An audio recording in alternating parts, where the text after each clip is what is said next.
তেলের পিঠার update version হচ্ছে এই পিঠাটা। চলুন দেখা যাক পিঠাটা তৈরি করতে কি কি লাগছে। প্রথমে আমি আতপ চালের গুঁড়া, তার ভিতরে কালিজিরা হাফ কাপের মতো গুঁড়া দুধ আর 2 টেবিল চামচ ঘি দিয়ে ভালো করে একটা শক্ত ডো তৈরি করে নিয়েছিলাম। তাতে আর কোনো পানি দেওয়া হয় নাই।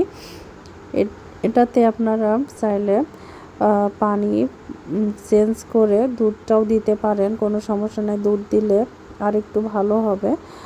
তো আমি যেহেতু গুঁড়া দুধ দিয়েছি সে কারণে আর দুধ দেওয়া হয় নাই, আর ঘি তো দিয়েছি।